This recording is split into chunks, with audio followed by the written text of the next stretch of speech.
let's talk about Cowboy, shall we? Obviously, Cowboy was supposed to fight Diego Sanchez at UFC Fight Night this past weekend.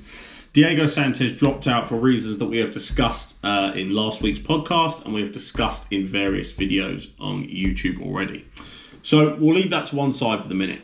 Cowboy has a history of stepping up and doing what's right for the organisation and doing what's right for him and stepping in on last-minute replacements and last-minute fights. So he's offered to fight Alex Morono to keep the fight on the card. And, of course, Cowboy does the right thing by him and the right thing by the UFC, and he steps up and fights Alex Morono. Now, I'll put some context to this. Cowboy is 0-6 in his last 7 fights, with one of them being a no contest. So, and even the no contest, I believe it was a draw prior to that. He got TKO'd by Tony Ferguson. He got TKO'd by Justin Gaethje. He lost a decision to Anthony Pettis.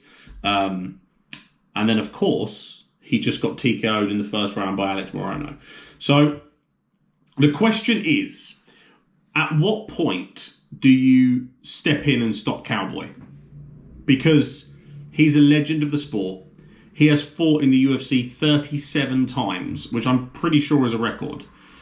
If he fights again, it will be his 38th time, which is unbelievable. And for someone that's been in the organisation so long, who's stayed relevant for so long, and of course he was in the WEC before that, and the UFC acquired the WEC, it's tough to turn around to Cowboy Cerrone and tell him no. But at some point that has to happen, and Dana did it with Chuck Liddell. It's just, when do you have that conversation?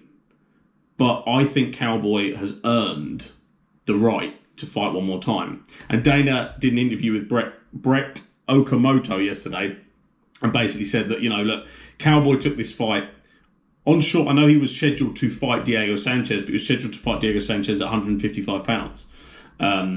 He took this short notice fight and did it at 170. So he's asked to go back down to 155 and have a final fight. And Dana's agreed, which I guess is fine because Cowboy doesn't want to go out like that.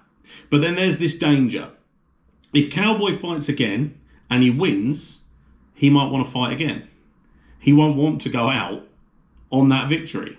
If he fights again and he loses, he's then in the same situation that he's in now, that he's going out with another loss.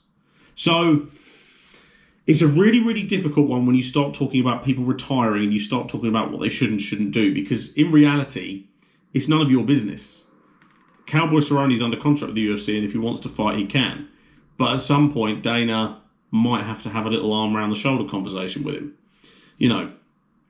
It's a rough one. But Cowboy has always been game as they come. He's always been a fan favourite. He said some stuff that outside in interviews and things that isn't exactly the sorts of things you should say, whatever your beliefs and things like that are. But aside from that, his fighting career inside the octagon, he's a legend, a Hall of Famer, and there can be no disputing that by anyone.